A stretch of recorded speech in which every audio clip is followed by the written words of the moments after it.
My name is Kendra, and I'm 29 years old. For as long as I can remember, people have judged me by my car. Not because it was flashy or expensive, but because it was the exact opposite. My car looked like it belonged in a junkyard rather than on the road.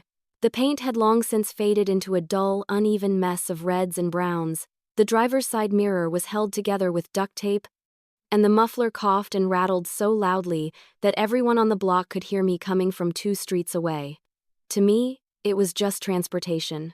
But to everyone else, it was comedy. At work, my coworkers would gather near the parking lot when I arrived, just to watch my noisy entrance. I'd roll in, trying to keep my head low, but the moment I stepped out, the comments would start. "Here comes the parade float," one guy joked once, holding his hands up like he was conducting a marching band. Another coworker smirked and said, "Hey Kendra, is your car allergic to silence?" The laughter never failed to follow. It didn't stop there. Even complete strangers seemed to think my car was an open invitation for ridicule. I remember pulling up to a cafe drive-thru once, and the teenager working the window whispered something to her coworker, then burst out laughing while handing me my coffee. I didn't have to guess what the joke was. I wish I could say I didn't care, that I was confident enough to shrug it off. But the truth? Every laugh cut me a little deeper. My car wasn't just a rusty old piece of metal, it was a reflection of where I was in life. Stuck, struggling, barely scraping by. See, I didn't keep the car because I loved it. I kept it because I couldn't afford anything else. My job paid the bills. But not much more than that.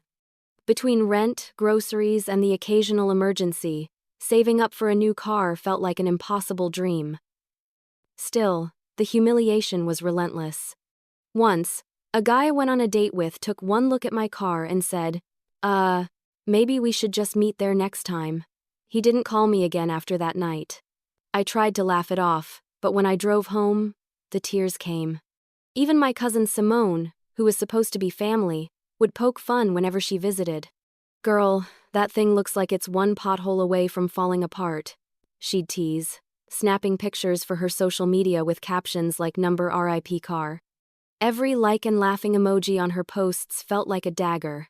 But here's the part no one knew. That old car had belonged to my dad. He had worked on it for years, back when he was alive, keeping it running long past its prime. When he passed away, it was the only thing of his I had left. So, yes, maybe it was falling apart. Maybe it was embarrassing. But every time I sat in that seat, I felt like I wasn't completely alone. I never told anyone that, though. I let them laugh, I let them point fingers.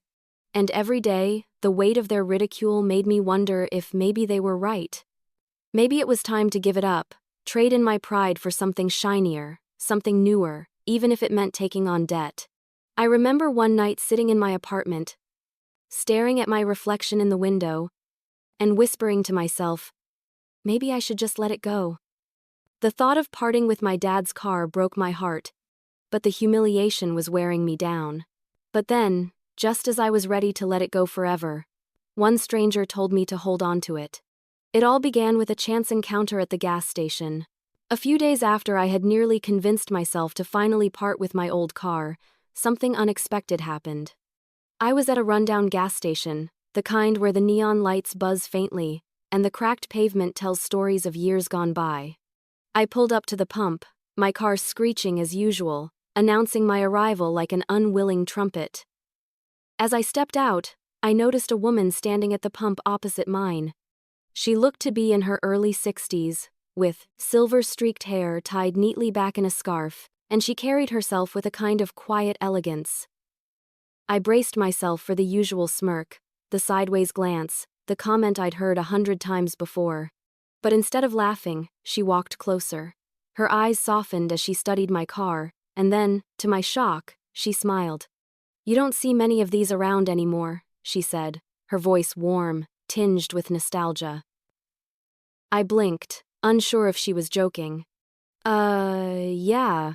You don't see many because they're falling apart." I laughed nervously, expecting her to join in. But she didn't. She tilted her head slightly, almost wistful. "No, I mean it. This car, it's special. I haven't seen one like this in decades. My hand froze on the gas pump. No one had ever called my car special. Usually, the words I heard were closer to embarrassing or junk. I studied her face, trying to detect sarcasm, but there was none. It's, just old, I muttered. She walked around it slowly, as if she were examining a piece of art. Old doesn't mean worthless, she said softly. Sometimes old means valuable. If you only knew what you had. Her words sent a strange chill through me. Valuable? That heap of rust and noise?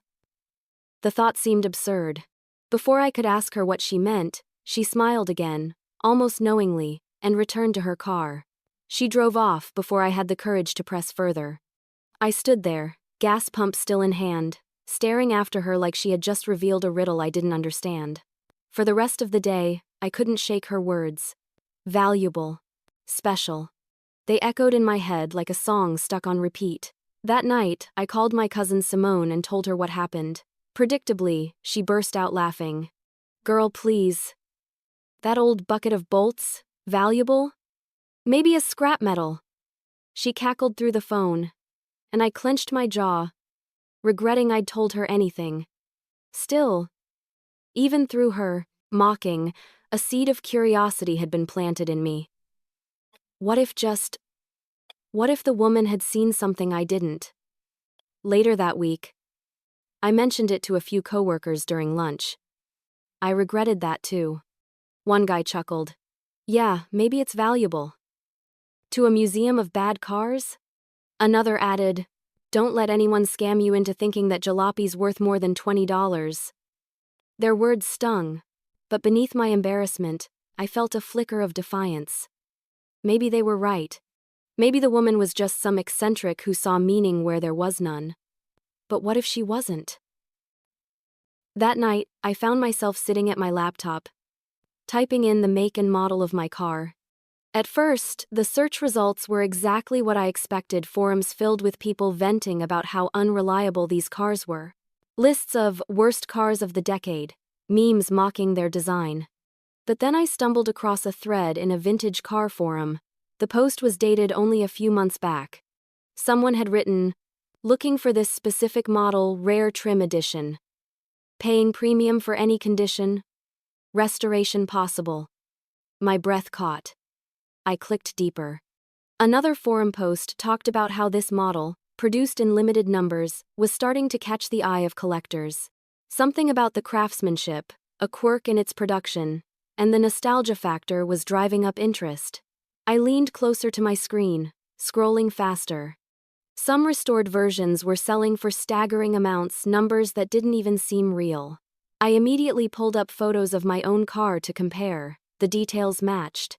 The unique trim, the badge placement, even the odd curve of the dashboard, everything was there. Still, doubt gnawed at me. My car was barely running. It had dents, scratches, rust spots eating through the metal. How could something like that be valuable? I wanted to believe it, but fear of looking like a fool held me back. The next day, I went out to the parking lot after work. As I approached my car, I found myself staring at it with new eyes. What if all this time I had been driving around in something rare, something with history? I brushed my hand over the hood, remembering my dad. He had loved this car. He had kept it alive long past the point where most people would have given up. Could it be that he had known something I didn't?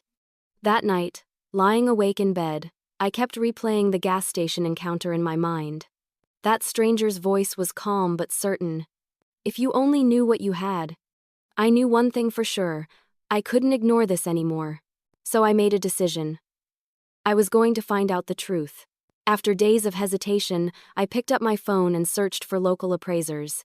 My stomach twisted with nerves as I scrolled through listings, wondering if I was about to waste my time or worse, be laughed at again. But the thought of living with the possibility, never knowing for sure, was worse than the fear of embarrassment. I sat there with my finger hovering over the call button, my heart pounding. That night, I typed the car's model into a search bar and my jaw nearly hit the floor. What I found online made my heart race. The night I dug deeper into my research felt like stepping into a world I never knew existed.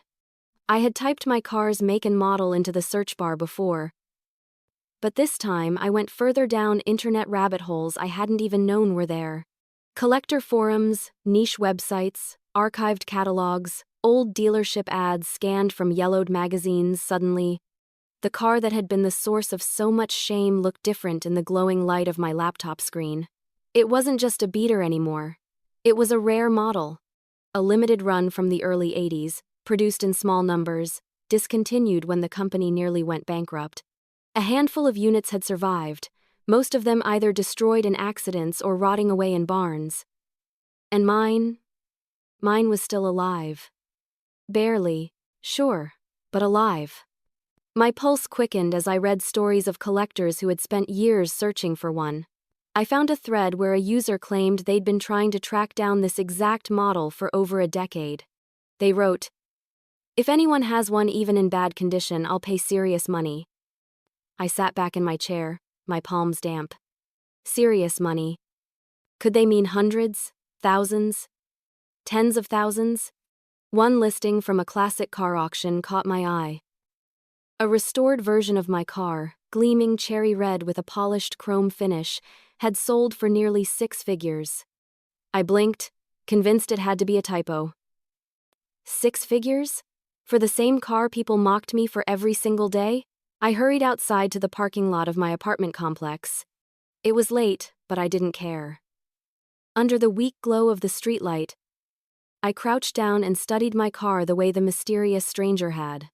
The dent in the fender, the rust on the hood, the sagging seats, they all screamed junk. But the bones, the design, the unique features, they matched perfectly with the photos online. The badge placement, the rare trim detail on the dashboard.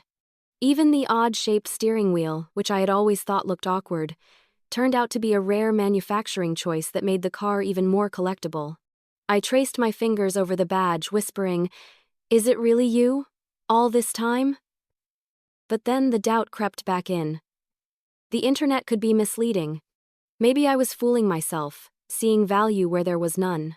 Maybe this was just another cruel joke waiting to happen. The next day at work, I couldn't hold it in any longer. At lunch, I blurted out to my coworkers, "Hey, did you know my car might actually be worth something? Like, people collect it?" The silence lasted about 3 seconds before the laughter started. One woman actually spit out her soda, cackling. "Kendra, come on. That rust bucket? A collector's item? What are they collecting? Scrap? Metal?" Another guy leaned back in his chair, smirking. "Let me guess. You saw it on some sketchy website, right? Probably the same site that says Beanie Babies are still worth millions." Heat rushed to my cheeks. I tried to explain about the forums, the auction listing, the history I had found. But the more I spoke, the more they laughed. It was like throwing gasoline on a fire. By the end of the lunch break, I wished I had never said anything. That night, my cousin Simone called. "So I heard you think your car is a gold mine now?" she teased. Word had gotten around faster than I expected. "Girl, don't let people scam you. Next thing you know, they'll tell you it's haunted and try to buy it for $10. I wanted to snap back, but I didn't. Instead, I felt that familiar shame creep over me again, wrapping itself around my chest. But when I hung up, I couldn't stop thinking about my dad. He had taken such pride in that car, keeping it running when everyone else would have given up. He had polished the chrome with his bare hands, tinkered under the hood every weekend, and smiled like it was brand new each time he drove it. He must have known it was special. Maybe that's why I couldn't let go of the stranger's words at the gas station. "If you only knew what you had." I sat at my desk, staring at my laptop, and whispered, "I have to know. Once and for all." That's when the idea came to me. If I wanted the truth, there was only one way to get it. I needed a professional appraisal. Someone who could tell me definitively if I was sitting on a treasure or just a pile of rust. The thought made my stomach twist with fear. What if the appraiser laughed in my face too? What if they confirmed everyone else was right, and I'd been deluding myself? But another thought burned hotter. What if the appraiser didn't laugh? What if everything I had read online was true? For hours, I went back and forth. My cursor hovered over the search bar, for local appraisers, my finger trembling over the mouse. My pride, my memories of my father, my reputation, all of it hung in the balance. Finally, with a deep breath, I clicked. I scrolled through reviews, trying to find someone reputable, someone who wouldn't just take my money and give me false hope. One name kept popping up, a man named Richard Hall. He had decades of experience appraising classic cars, with clients who spoke of him like a legend. He wasn't cheap, but if anyone could give me the truth, it was him. I stared at his number on the screen for a long time. My heart hammered so loudly I could hear it in my ears. Then I dialed. The phone rang twice before a deep, professional voice answered. Richard Hall speaking. My voice cracked as I introduced myself and explained what I had. There was a pause, and then he said something that made my skin prickle. Interesting. You don't see many of those anymore. Yes, I'd be happy to take a look. My throat went dry. He didn't dismiss me, he didn't laugh. He agreed. We scheduled the appraisal for the following weekend. When I hung up the phone, I sat in stunned silence, staring at my car through the window. The truth was finally within reach. If anyone could tell me the truth, it was an expert, and I was terrified of what they'd say. The days before the appraisal felt like waiting for a verdict. Once I hung up with Richard Hall, my stomach twisted into knots. I had done it. I had actually scheduled an appraisal. For the next 5 days, it was all I could think about. It was like living in the quiet stretch between diagnosis and results. You know something big is coming, but you don't know if it's good or bad. Every time I looked at my car, my emotions swung wildly. Some moments I saw the rare, valuable classic that collectors would drool over. Other times I saw nothing but rust, dents, and duct tape holding my life together. I couldn't show up to an appraisal with the car looking like garbage, though. That much I knew.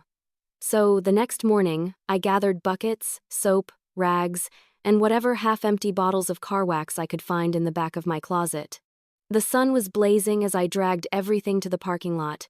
My neighbors watched with amused expressions as I knelt beside the car, scrubbing dirt off the panels. Kendra's finally giving up on that thing, I heard one whisper. Another said, maybe she's cleaning it up for the junkyard. Every stroke of the sponge felt like a battle. The grime was stubborn, the rust immovable. But slowly, little by little, the car started looking, not new, not even close, but cleaner. Respectable. I vacuumed the inside, picked out old receipts and food wrappers, and even sprayed the seats with fabric cleaner. For hours I worked, sweat dripping down my back, determination pushing me forward. By the time I finished, the car wasn't magically transformed, but it looked cared for. It looked like something someone could take seriously. That night I called my best friend, Elena. She was the only one who hadn't openly mocked me when I mentioned the appraisal. She'd been skeptical, sure, but not cruel. You're really going through with this, huh? She asked gently. Yeah, I said, sitting on my couch with sore arms from scrubbing. I need to know. I can't live with the what if anymore. Elena sighed. Well, I'll say this much, you're braver than I am. I'd be scared to death. Trust me, I whispered. I am. When I hung up, I pulled out an old photo album. I flipped until I found the picture I was looking for. My dad leaning against the car with a goofy grin. His arm wrapped around me when I was no more than 12. He had polished the hood until it gleamed. Back then, I had been embarrassed by how much he loved that car. But now, staring at his smile, I wondered if he had, or known its secret all along. The next day at work, my coworkers noticed my car gleaming slightly cleaner than usual. Whoa, did you wash it? One asked sarcastically. Careful.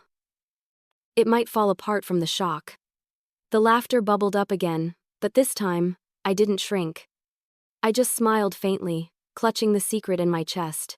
They didn't know what I knew. Not yet. But as the appointment drew closer, doubt clawed at me. What if Richard Hall was just being polite? What if he showed up, glanced at the car, and told me to save my money? What if this entire week of hope had been one long setup for humiliation? On the 4th day, Simone called again, So, rumor has it you're paying some old guy to look at your junker. Please tell me that's not true. It is, I admitted flatly. She laughed so hard she had to pause for breath. You're unbelievable, Kendra. Seriously. You're throwing money away. I wanted to argue, but my voice shook too much. We'll see, I said quietly, and hung up. Friday night, the night before the appraisal, I barely slept. I tossed and turned, my mind replaying every possible outcome. By dawn, my stomach churned like I'd eaten something rotten.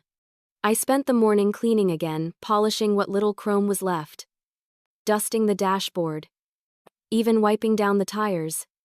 Every detail mattered. When I was done, I stood back, staring at the car. For the first time in years, I didn't feel ashamed. Nervous, yes. Terrified, absolutely. But not ashamed. The clock ticked toward the appointment. Noon. My hands shook as I paced the sidewalk, glancing down the street every few minutes. I kept wiping invisible specks of dust from the hood, my heart racing like a drum. At exactly 12:30, a sleek black sedan pulled up in front of my building. It was polished to perfection, the kind of car that screamed money and status. Out stepped a tall man in a crisp suit, his silver hair neatly combed, a leather case tucked under his arm. It was Richard Hall. My throat went dry. He looked like someone who belonged in a boardroom, not my cracked pavement parking lot. He glanced at me, then at my car. He said nothing at first, just walked slowly toward it, his face unreadable. Neighbors began to gather, whispering. I saw Simone's curtains twitch across the street, her nosy silhouette leaning forward for a better look. My coworkers had spread the word, and now half the block seemed to be out, watching, waiting for the spectacle. Richard circled the car once, hands clasped behind his back. His shoes clicked against the pavement. I felt every beat of my heart echo in my chest. I couldn't stand the silence. I know it looks rough, I blurted out nervously. But I thought maybe. He held up a hand, silencing me, his eyes still fixed on the car. He bent low, inspected the fender, ran his hand over the trim. He scribbled notes, took photos, tapped on the hood. Every gesture was deliberate, precise. The onlookers started to chuckle again, whispering loud enough for me to hear. He's probably wondering why she wasted his time, someone said. My cheeks burned, but I forced myself to stand tall. Richard moved methodically, his expression impossible to read. My anxiety spiked with every second of silence. I gripped my hands so tightly my nails dug into my palms. Then, finally, he straightened up. He turned toward me, his mouth curving into the faintest of smiles. When I saw the appraiser step out of his sleek black car, I nearly lost my nerve. He circled my car in silence, and every second felt like an hour. Richard Hall's presence was commanding. He didn't have to say a word, his silence did all the talking. His shoes clicked sharply on the cracked pavement as he made slow, deliberate circles around my car. His sharp eyes scanned every inch like a detective examining a crime scene. I stood a few feet away, my hands fidgeting nervously in front of me, as if I were awaiting judgment. Around us, neighbors had gathered, whispering like hungry vultures, waiting for the moment he pronounced my car worthless. I could feel their stares on my back like burning coals. Richard crouched low, peering under the bumper. He ran his fingers across the trim, tapped the side panels, even leaned inside the cabin to inspect the worn seats. His expression never changed. No smile, no frown, just an unreadable mask of professionalism. The silence was unbearable. I felt like I had to fill it. I know it looks bad, I blurted out nervously. It runs, but barely. My dad used to take care of it, but after he passed, I tried to keep it going, but Richard didn't respond. He just raised one hand slightly, almost like a conductor quieting an orchestra, signaling me to stop talking. My words died in my throat, and my cheeks burned with embarrassment. From across the lot, I heard Simone's laugh drift through the air. Told you she wasted her money. She muttered loudly enough for everyone to hear. The others chuckled in agreement. I swallowed hard, fighting the urge to shrink into myself. I wanted so badly for this man, this expert, to see something in my car. to validate everything I'd been hoping. But with each passing second of his silence, my hope withered. Richard pulled a small flashlight from his case and leaned inside the car again. The beam of light danced across the cracked dashboard, the frayed seatbelts, the worn steering wheel. He muttered something under his breath that I couldn't quite hear. My anxiety spiked. Is it even worth looking at?" I asked, my voice small. He glanced at me briefly, his expression still unreadable, before returning to his inspection. That tiny look felt like a lifetime. He stepped back outside, checked the VIN number near the windshield, and jotted it down. Then he opened the hood. The engine bay was a mess, rust, grime, wires barely holding together. My stomach sank. A murmur rippled through the small crowd behind me. One man whispered, "It's over. That thing's a goner." I clenched my fists tighter. Richard leaned over the engine, his flashlight beam tracing lines across the battered components. For a moment, I thought I saw his eyebrows rise ever so slightly. My heart skipped. Was that a good sign? Or was he just surprised it hadn't exploded yet? I couldn't take it anymore.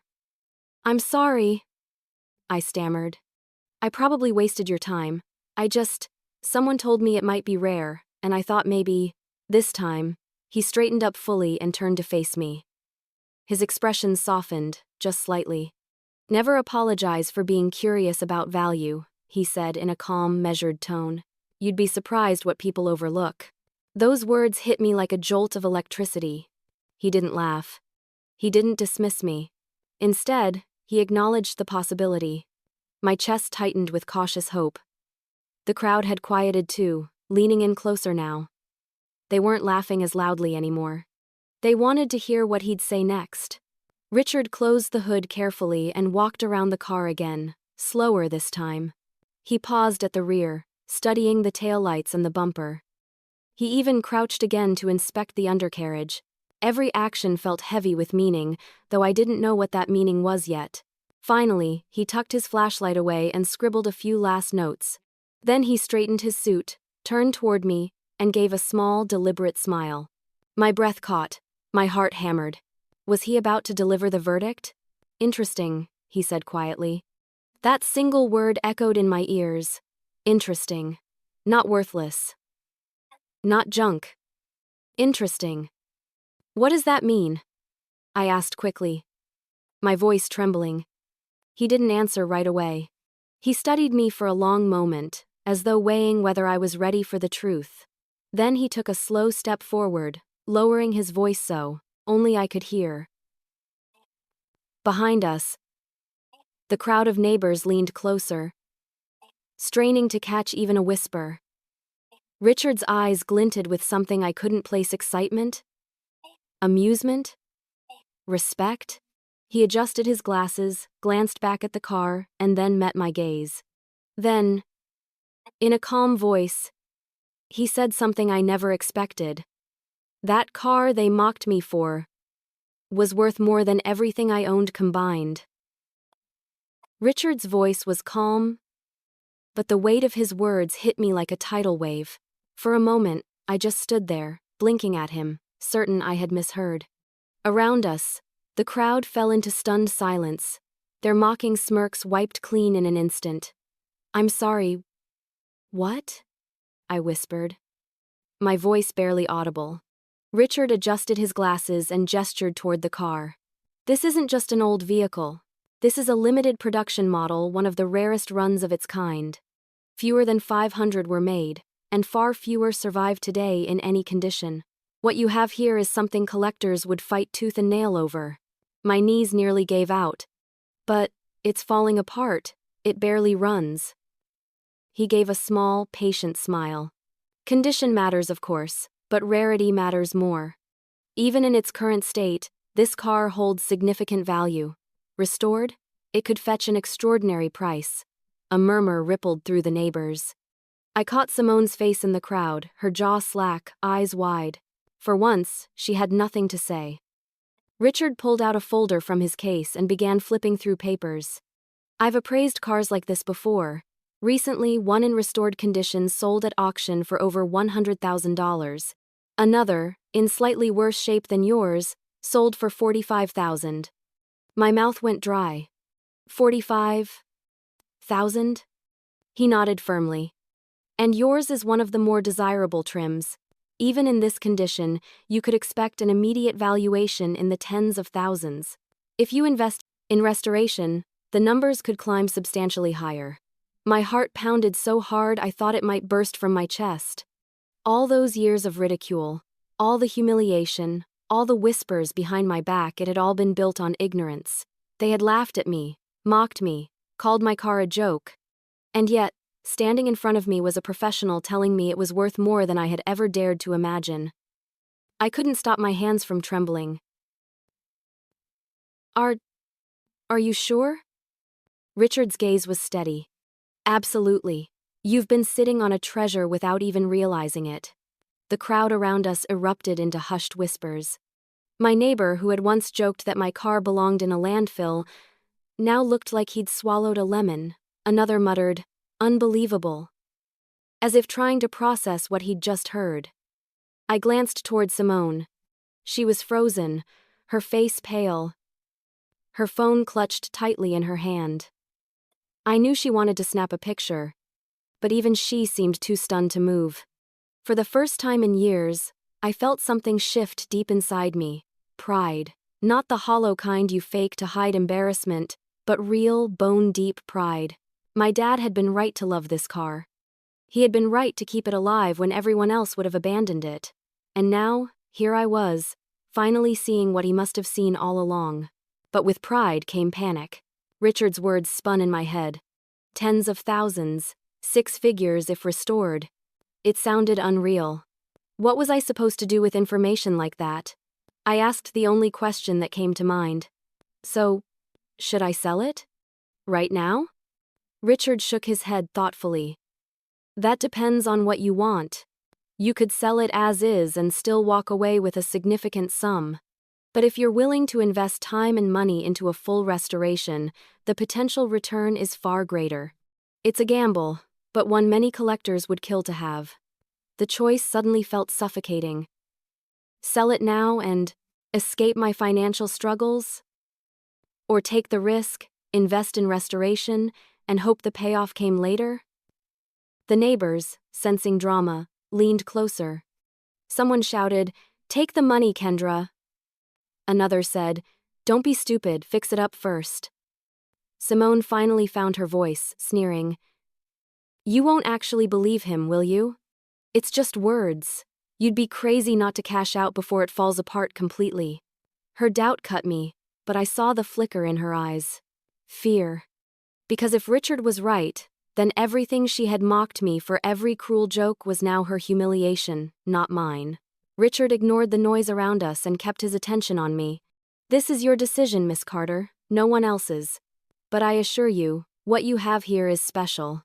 Don't let anyone convince you otherwise." The words settled in my chest like a stone dropping into water, sending ripples through every part of me. For years, I had lived under the shadow of ridicule. Now, in a single afternoon, the power dynamic had flipped. People were no longer laughing at me. They were staring at me with envy, with disbelief, with regret. I looked at my car, the faded paint glinting faintly in the sunlight. And for the first time, I didn't see junk. I saw potential, legacy, hope. But I also saw risk. If I restored it and the market dipped, I could lose everything. If I sold it too quickly, I might miss out on a life-changing opportunity. The questions swirled endlessly in my mind. Richard packed his folder, gave me his card, and said quietly, "Think carefully. You hold something rare. Handle it wisely." Then he turned and walked back to his car, leaving me standing there with the weight of his revelation pressing down on me like a mountain. The crowd began to disperse, whispering among themselves. Simone stormed back into her house without a word. My neighbors shot me looks that weren't mocking anymore. They were curious, hungry, calculating. I sank onto the hood of my car, my hands shaking, my heart racing. For the first time in years, the car felt heavy beneath me, not from shame but from the weight of its value. And yet, even as pride swelled inside me, I couldn't escape the gnawing question, what was I supposed to do now? For the first time, I realized I held power, and I had no idea what to do with it. News about the car spread faster than I ever imagined. It started the very next day. At first, I thought maybe the neighbors would keep Richard's words to themselves. But by morning, everyone in the complex seemed to know. By the end of the week, people I barely spoke to at work were approaching me with sly smiles and nosy questions. So, one coworker said, leaning across the break room table, how much did he say it's worth? 50 grand? 100? His tone was playful, but his eyes glinted with something else, envy. I forced a weak laugh. I'm still figuring it out. Others weren't so subtle. Another coworker slapped me on the back and said, guess we should have treated you better, huh? Don't forget us little people when you're rich. Everyone laughed, but I could hear the edge in their voices. By the time I got home that evening, 3 different neighbors had stopped me to casually ask if I planned on selling. One even offered me cash right there on the sidewalk, $10,000, like it was pocket change. My head spun. $10,000 was more money than I'd ever held in my life, and yet, after what Richard had told me, I knew it was a lowball offer. That night, my phone buzzed nonstop. Simone had apparently told her friends, who told their friends, who told anyone who would listen. Suddenly I was getting Facebook messages from people I hadn't spoken to in years. Hey Kendra, long time no see. Heard about your car? Ever think about selling it? I know a guy who restores classics. I could connect you two. I'll give you 15,000 right now, no questions asked. Each message made my stomach twist tighter. It wasn't excitement anymore, it was pressure, suffocating and heavy. Simone, of course, called too. But her tone had changed. Instead of mocking me, she tried to sound supportive. Look, 'cause I was just joking before. You know me. But seriously, you should sell it now while you can. Who knows if the market will crash? Let me help you find a buyer. I know people. I gripped the phone tighter, hearing the desperation under her words.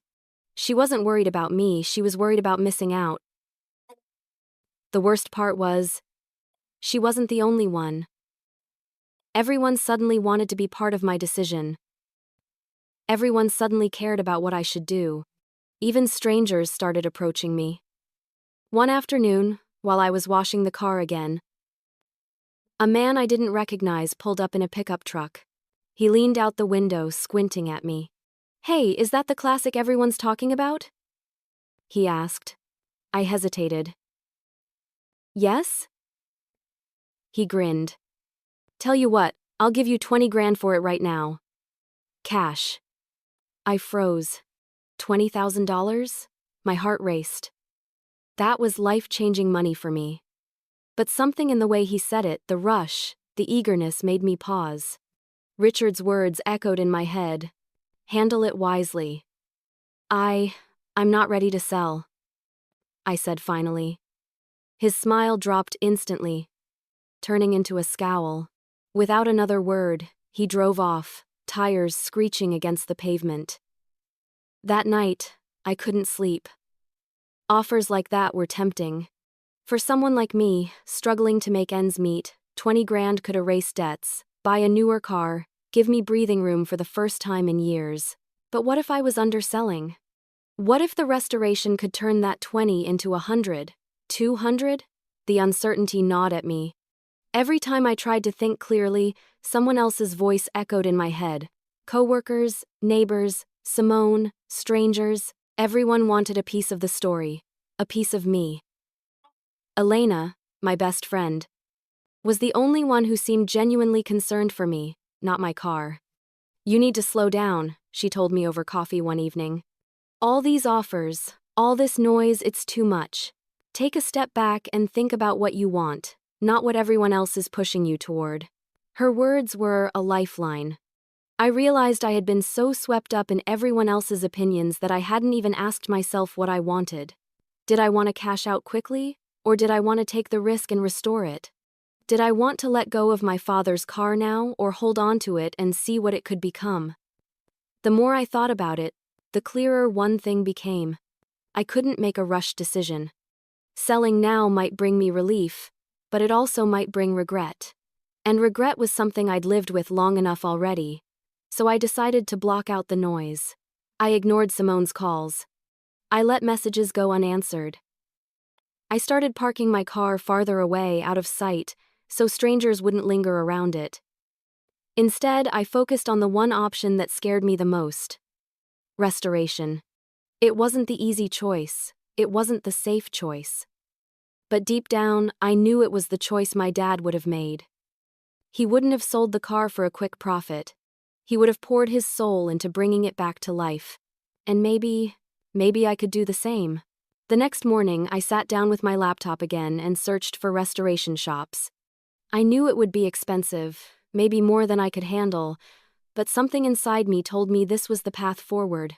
Of course, I had no idea just how complicated that path would be. I didn't know it yet, but choosing restoration would change everything. Restoration was a leap of faith I wasn't sure I could afford. The idea of restoring the car sounded noble, even romantic, but the reality was terrifying. Restoration meant money I didn't have. My savings account was thin. My paycheck barely covered rent and bills, and the thought of pouring thousands into a project that might never pay off made my stomach churn. Still, every time I pictured my dad's smile, every time I imagined the gleam of the car fully alive again, I felt something stronger than fear: determination. So I opened my laptop and started searching. Classic car restoration near me. The results flooded in, and I quickly realized this world was bigger and more complicated than I had imagined. The first shop I called answered with too much eagerness. "Oh yeah, honey, we can restore that car, no problem," the man said, his voice dripping with charm. "But we need a deposit up front, $5,000, cash only." "No paperwork needed." I hung up immediately. The second shop was more professional, but their quote made my eyes widen. "Full restoration will run you about $35,000 to $40,000, depending on parts availability," the man said smoothly. "$40,000? I repeated, stunned. That was more than I made in an entire year. "Yes, ma'am," he replied without hesitation. "And we'll need half up front." I thanked him weakly and hung up, my chest tightening. Was I insane to even be considering this? Over the next week, I called at least 10 different places. Some were outright scammers, others were legitimate, but their prices felt unreachable. My hope dimmed with every phone call. Then I found one small shop on the outskirts of town. Their website wasn't flashy, just a few photos of past projects, but the cars in the pictures glowed with life. The reviews mentioned honesty, fair pricing, and a man named Greg who ran the place with his son. I decided to give it a chance. Driving out there was nerve-wracking. My car rattled and wheezed the whole way, as if protesting the trip. The shop itself wasn't fancy, a simple warehouse with a corrugated roof, tools and car parts scattered everywhere, but the moment I stepped inside, I smelled the unmistakable scent of oil and fresh paint. A burly man in his 50s with grease-stained hands came over, wiping his palms on a rag. "You must be Kendra," he said warmly. "Heard you've got something special for us." His friendliness put me at ease, but I still braced myself for disappointment as I led him outside. When he saw the car, his eyebrows shot up. He walked around it slowly, much like Richard Hall had, but his expression carried a spark of excitement I hadn't seen before. "Well, I'll be damned," Greg muttered. "Haven't seen one of these in years." My chest tightened. "So, is it possible?" He grinned, revealing a missing tooth. "Anything's possible with the right amount of work. Won't be easy, won't be cheap. But this car is worth bringing back." Relief flooded me. But then the worry came rushing back. "How much are we talking?" Greg scratched his chin. "Depends how far you want to go. A partial restoration, engine work, some body repair, maybe 12 to 15 grand. Full restoration? Closer to 25, maybe 30. But I'll be honest with you. If you do it right, you'll triple that investment at auction. 25,000. My head spun.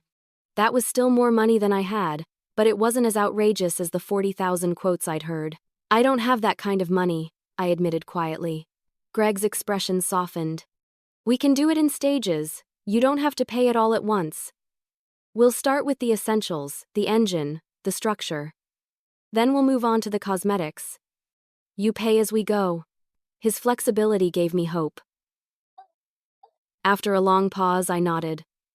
Okay. Let's do it. That decision was the scariest I had ever made. The next few weeks were a blur of paperwork, payments, and anxiety. I drained half my savings for the initial work and took on extra shifts at my job to cover the rest. Every dollar I handed over felt like tossing bricks into an ocean, hoping they'd somehow build me a bridge. Greg kept me updated on the progress. The first week, they stripped the car down, removing the seats, panels, and rusted parts. Seeing my car in pieces nearly broke me. I thought I'd made a huge mistake. But then, slowly, things began to change. The engine, which I had always thought was on its last breath, was repaired and cleaned until it gleamed. Rust was sanded away, panels welded, dents smoothed. Each time I visited the shop, I saw glimpses of what the car could become. Greg's son, a quiet young man named Tyler, showed me progress photos on his phone. Look at this, he said proudly, pointing to the restored dashboard. That detail right there? That's original. Hard to find. Makes the car even rarer. I stared at the photos, my chest tightening with a mix of fear and excitement. Could it really be true? Could this pile of rust actually transform into something beautiful and valuable? But restoration wasn't just about fixing parts. It was about uncovering history. One afternoon, while working on the interior, Tyler called me over. "You're not going to believe this," he said, holding up something he'd pulled from beneath the torn upholstery of the passenger seat. It was a folded envelope, yellowed with age, wedged deep into the padding. My heart pounded as I carefully opened it. Inside were original documents, registration papers from the first owner, a faded sales brochure, and even a handwritten maintenance log. Greg let out a low whistle. "Do you realize what this means? These papers prove authenticity. With documentation like this, your car's value just went up." I stared at the fragile pages, my hands shaking. It felt like my dad had left me a message, hidden away all this time. That night, I sat alone with the documents spread across my kitchen table, tears streaming down my face. For the first time, I didn't just see the car as a burden, or even an investment. I saw it as a legacy. But even as hope grew, so did the stakes. Collectors were already circling. And now, with proof of authenticity, the pressure was bound to intensify. What they found tucked beneath the seat nearly doubled the car's worth. Inside the old upholstery lay a secret I never could have imagined. When Tyler handed me that yellowed envelope, I thought it might just be old receipts or junk left behind by a previous owner. But when I carefully unfolded the brittle papers and saw what was inside, my heart nearly stopped. There it was, original registration documents dated back to the early 80s, signed by the first owner. Tucked behind them was a glossy sales brochure from the very year my car had rolled off the lot, showing a bright, shining version of my model, complete with factory specifications. And then, the part that truly made my breath catch, a handwritten maintenance log in neat, meticulous script. I flipped through page after page of oil changes, part replacements, and tune-ups. Each entry dated, signed, and stamped. The car's entire history, preserved in ink. Greg whistled low. "You have no idea how rare this is. Documentation like this? It's like finding buried treasure. Most of these cars don't have a paper trail. This proves authenticity, provenance, and care. It could add thousands to the value." My hands shook as I held the logbook. It felt like holding my dad's legacy. He must have tucked it away deliberately, preserving it, waiting for the right moment. I couldn't stop the tears that blurred my vision. For years I had thought the car was just his stubborn attachment to old metal. But now I understood. He knew what he had. and somehow, he wanted me to know it too. That night, I spread the documents across my kitchen table, staring at them like sacred relics. The faded ink, the careful notes, the way the brochure still smelled faintly of old paper and ink, it was like a time capsule. For the first time, the car didn't just feel valuable in money. It felt priceless in meaning.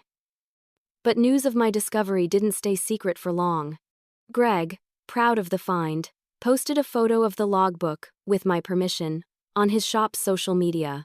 "Rare model restoration in progress with original documentation discovered," he wrote. Within hours, the post exploded. Collectors began leaving comments, asking if the car was for sale. Messages flooded in, some offering staggering sums, others begging for updates. The next morning, my inbox was full.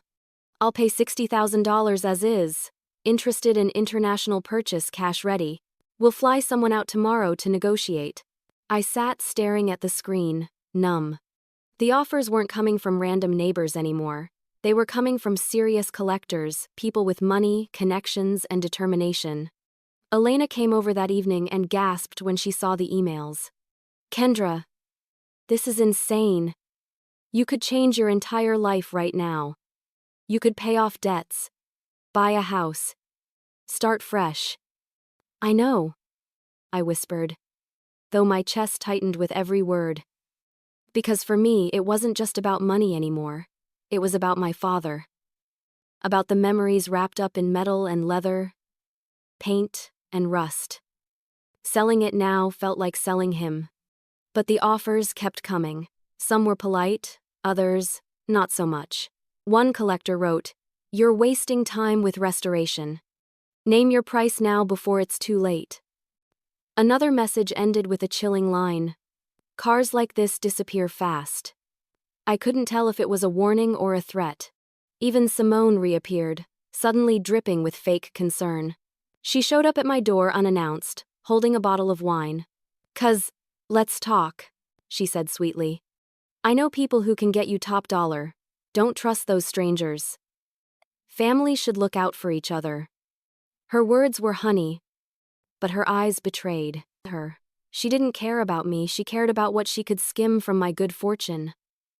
I politely turned her away, but my heart ached. Even family had turned into predators circling my car. Greg noticed the stress on my face during my next visit to the shop.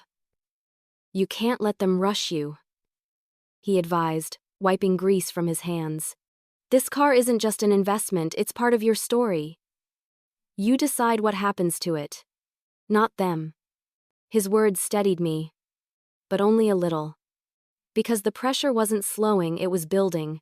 By week 3 of restoration, the car had already begun to shine. The rusted panels were replaced, the dents smoothed, the engine purring softly for the first time in years. Every time I stepped into the shop, I felt pride swell in my chest. But that pride came with fear. With every improvement, the offers increased. One evening, I opened my email to see a message that made my jaw drop. It was from a collector overseas.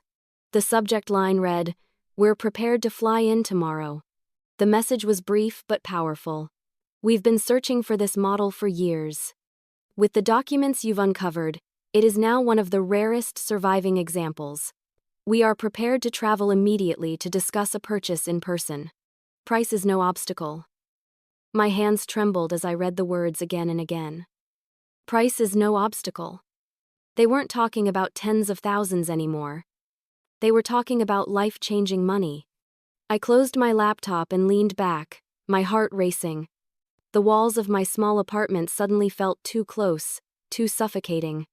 What had started as a humiliating rust bucket was now attracting international buyers willing to spend fortunes.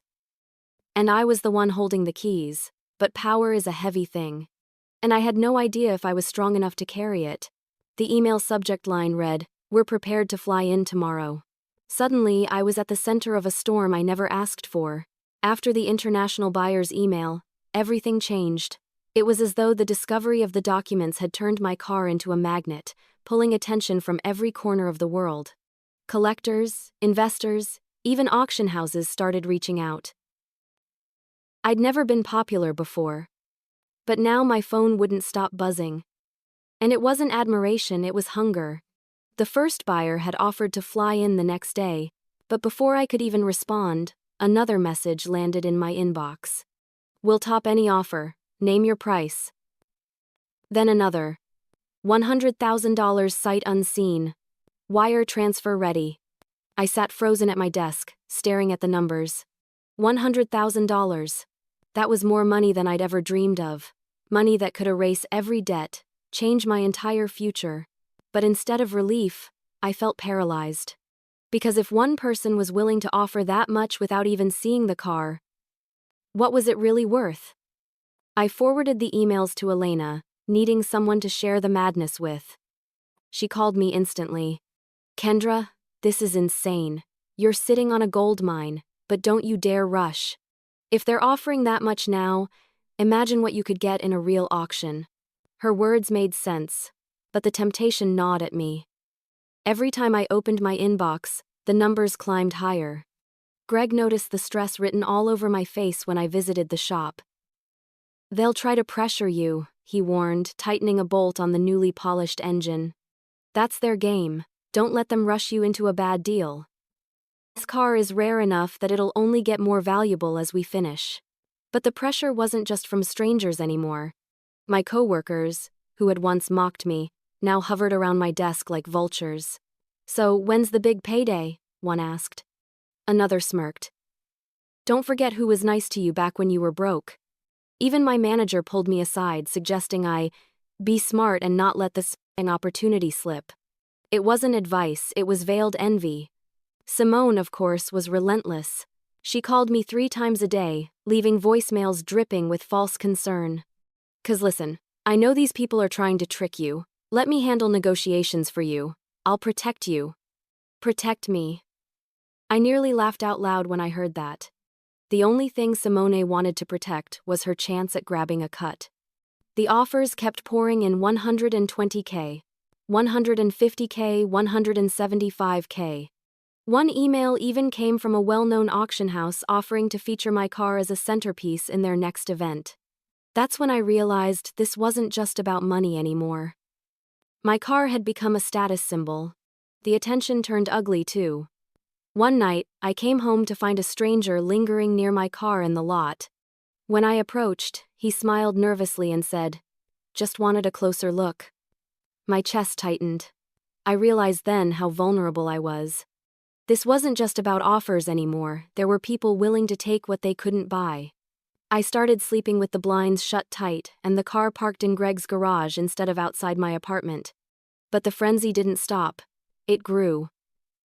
Soon, collectors weren't just sending offers, they were competing against each other. I received an email thread where 2 buyers openly outbid each other in real time, using me as the middleman. "I'll give 200K. Make it 220K. 225K and I'll handle shipping." My hands shook as I read. This wasn't a negotiation anymore, it was a war. Elena tried to calm me down. "This is exactly why you need to go through an auction house. Let them fight it out properly, otherwise you'll drown in this." She was right. I could feel myself unraveling, caught between greed, fear, and confusion. Part of me wanted to cash out immediately, grab whatever the highest offer was, and escape this chaos. But another part of me, the part that remembered my dad's hands polishing the hood, the pride in his eyes wanted to see this through. When Greg unveiled the nearly finished car, gleaming under the shop lights, my decision became even harder. It was beautiful, no beyond beautiful. The faded rust had been replaced with flawless paint, the chrome shone like a mirror, and the engine purred like it had just rolled off the factory floor. Tears pricked my eyes. This wasn't just a car anymore. It was a masterpiece. And suddenly, I wasn't sure if I could let it go at all. But then came the phone call that tipped everything into overdrive. It was from another appraiser, an international expert recommended by one of the auction houses. He wanted to see the car in person before it went to auction. I hesitated. Richard Hall had already validated its value. What more could this man say? But curiosity got the better of me. I agreed to meet him. When he arrived, his eyes widened at the sight of the restored car. He walked around it slowly, reverently, as if he were in the presence of something holy. Finally, he turned to me, his expression serious. "This car isn't just valuable," he said quietly. "It's historic, and I think you've underestimated just how much it's truly worth." The room spun, my heart thundered. When the second appraiser arrived, he made a revelation that changed everything again. Just when I thought I understood its worth, I realized I had barely scratched the surface. The second appraiser was unlike anyone I'd met before. His name was Dr. Jonathan Pierce, an internationally recognized expert in vintage automobiles. He wasn't dressed in a suit like Richard Hall. Instead, he wore a simple blazer and carried a leather satchel that looked older than me. His manner was calm, methodical, but there was something in his eyes, a depth of knowledge, almost reverence, that unsettled me. When he first laid eyes on my car, his jaw tightened ever so slightly. "I never thought I'd see one of these in person," he murmured. I swallowed hard. "So, Richard Hall already told me it was rare. Limited production, high value. But you're saying what exactly?" Dr. Pierce didn't answer right away. Instead, he circled the car slowly, running his hand gently over the freshly restored paint, tracing the chrome details like he was reading Braille. He crouched, studied the undercarriage, inspected the documentation I had found under the seat. The silence stretched until my nerves buzzed like live wires. Finally, he looked at me, his expression grave. "Miss Carter, your car isn't just rare, it's historic. This particular vehicle belonged to a short run connected to a notable event in automotive history." I frowned. "What do you mean?" He opened his satchel and pulled out a thick binder. Inside were photographs, magazine clippings, and official documents. He flipped to a page and held it out to me. It was a black and white photograph of a car identical to mine, same trim, same unique dashboard, even the same odd-shaped steering wheel. The caption underneath read, "Press Model 1983 World Automotive Expo." My eyes widened. "Press model?" Dr. Pierce nodded. "Your car isn't just one of the 500 produced, it was one of the handful used for international exhibitions. It's documented in the archives. The VIN number matches one on record." My breath caught in my throat. "So, what does that mean?" He leaned closer, lowering his voice as if afraid the shop walls might have ears. "It means your car isn't just a collectible, it's a museum piece.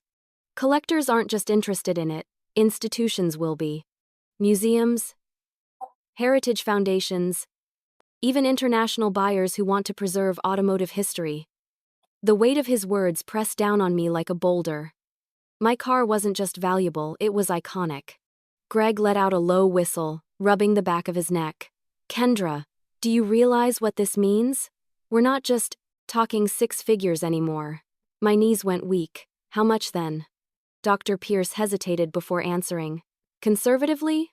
Restored, with documentation, at least 300,000. Possibly more if auctioned internationally. The right bidder might pay $500,000. $500,000. The number echoed in my head, dizzying, surreal. $500,000 for the car I had been mocked for, $500,000 for the car I had nearly given away for scrap. Tears welled in my eyes. My father's pride, my years of humiliation, the laughter of neighbors, all of it came crashing down into this one moment of vindication. But alongside the joy came terror. Because now, I wasn't just holding a rare collectible. I was holding a fortune on wheels. The pressure, already unbearable, now became suffocating. The offers in my inbox had climbed into the hundreds of thousands. But now I wondered if they were laughably low. Had I almost thrown away $500,000 because I didn't know better?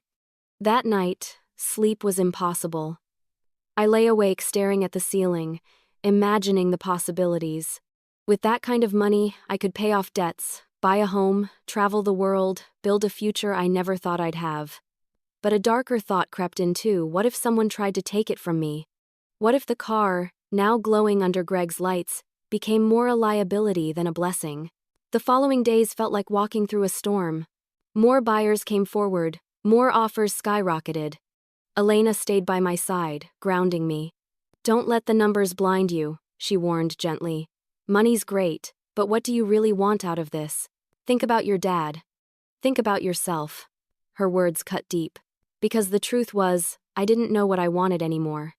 Every time I looked at the car, I saw my father's face, his hands working the engine, his laughter echoing in the garage.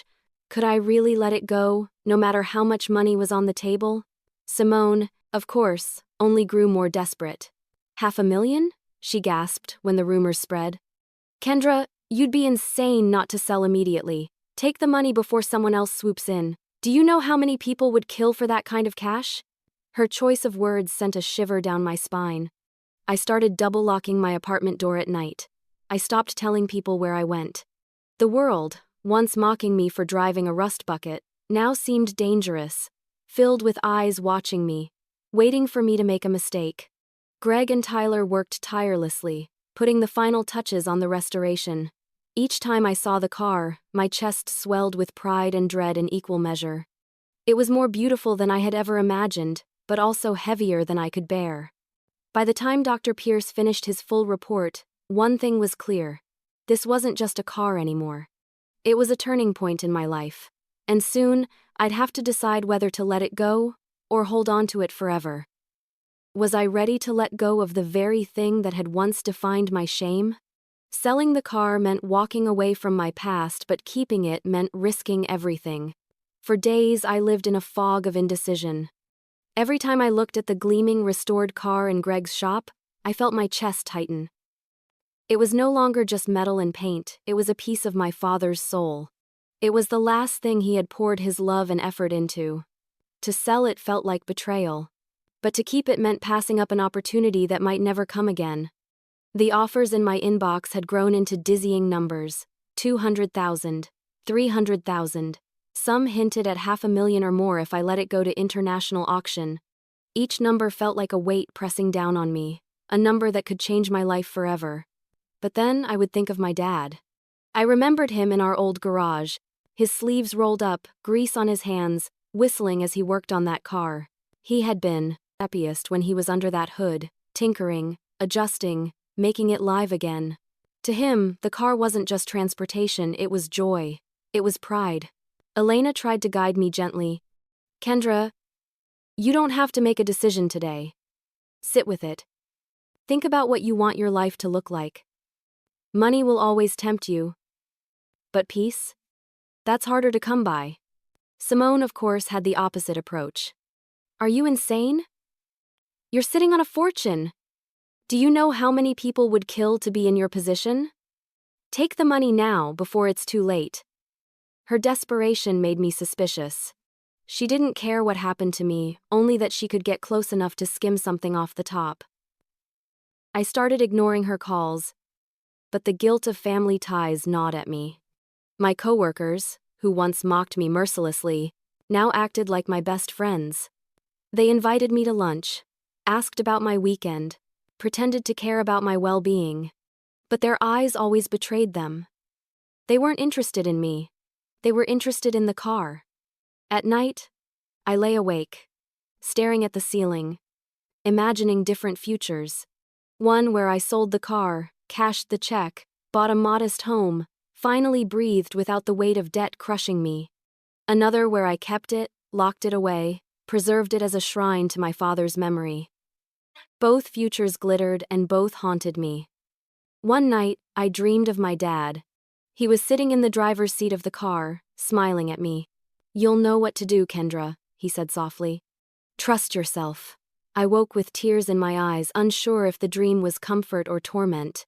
The pressure only grew as the auction houses reached out. One representative offered me an all-expenses-paid trip to New York to feature the car in their next event. Another suggested London, promising that international bidders would drive the price higher than you can imagine. Greg sat me down in the shop one afternoon. "You've got two choices, Kendra. You can cash out now and walk away with a fortune. Or you can hold on to it, gamble on a bigger payday later. But remember this, it's your car, your life. Nobody else gets to make this call."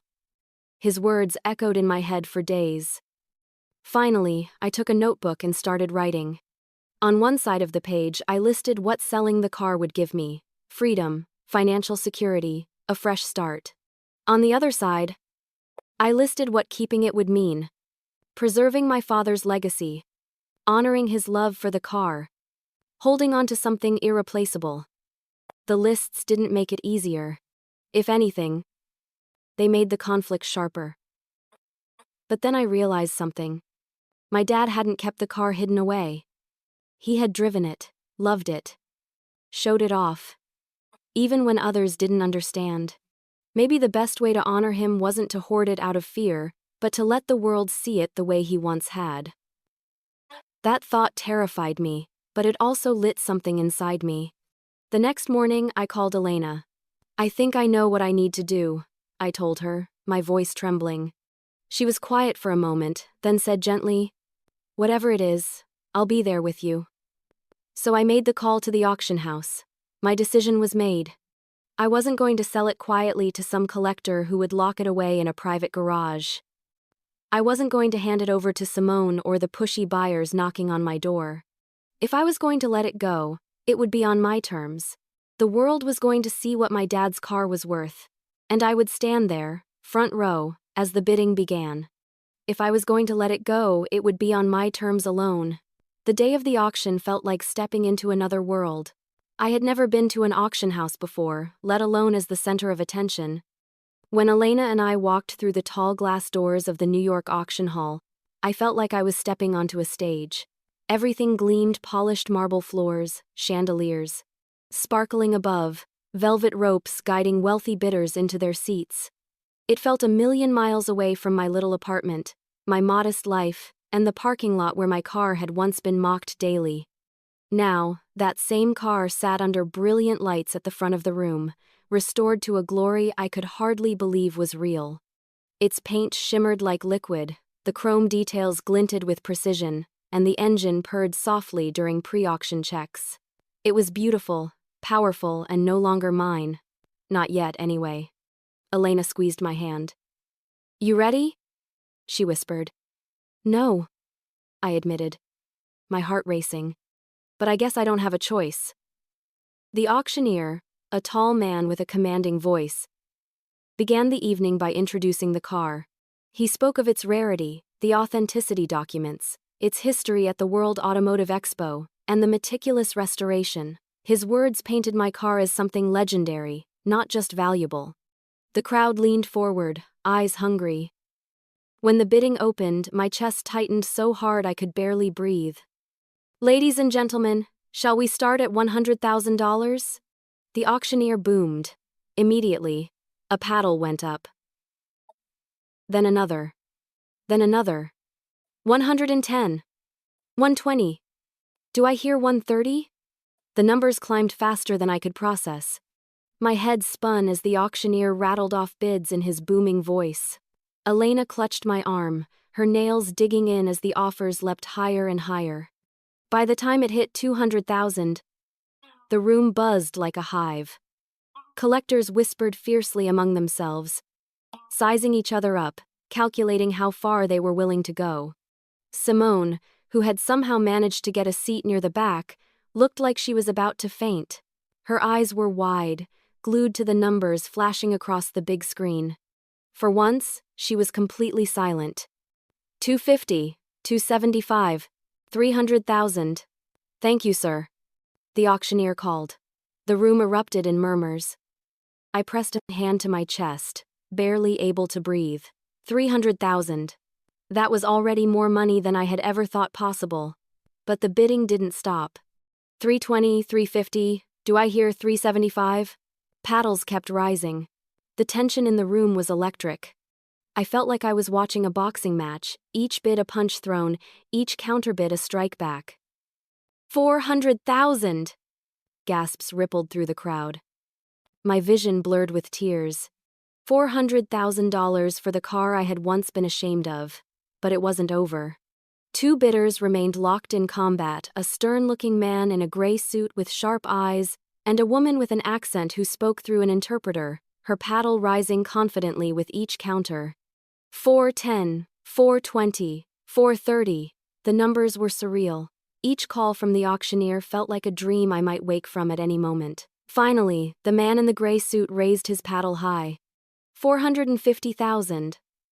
The woman hesitated, whispered with her interpreter, then shook her head. She was out. All in? All done? 450,000. Going once. Going twice. The gavel slammed down. Sold.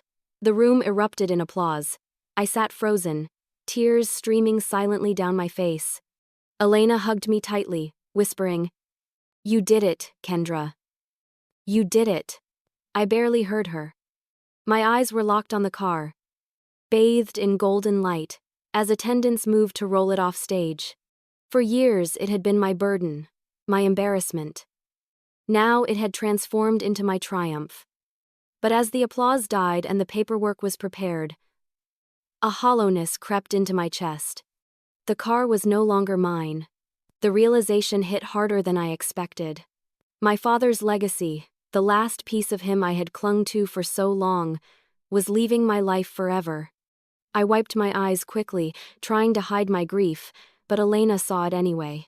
"It's okay to cry," she whispered softly. "You're not just losing a car. You're saying goodbye to him, too." Her words pierced straight through me.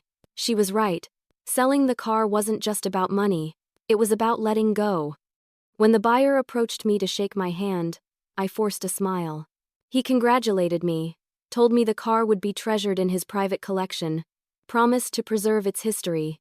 I nodded, but part of me ached knowing I would never see it again. Still, when the check was placed in my hand, the weight of it grounded me. My life had changed in an instant. The shame, the ridicule, the endless jokes about my old beater, all of it was gone. In its place was dignity, security, and freedom.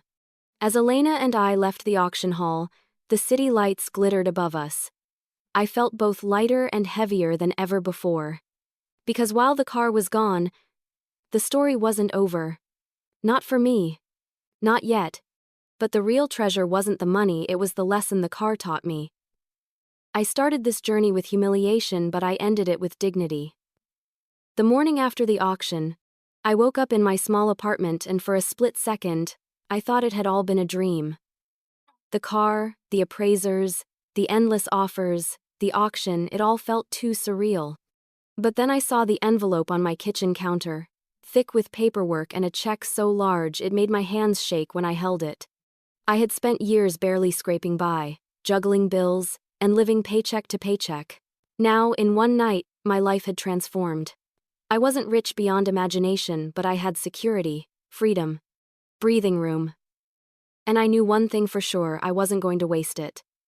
The first thing I did was pay off every debt. Student loans, credit cards, medical bills, they were all wiped clean in a single afternoon. For the first time in my adult life, I felt the crushing weight of debt lift from my shoulders.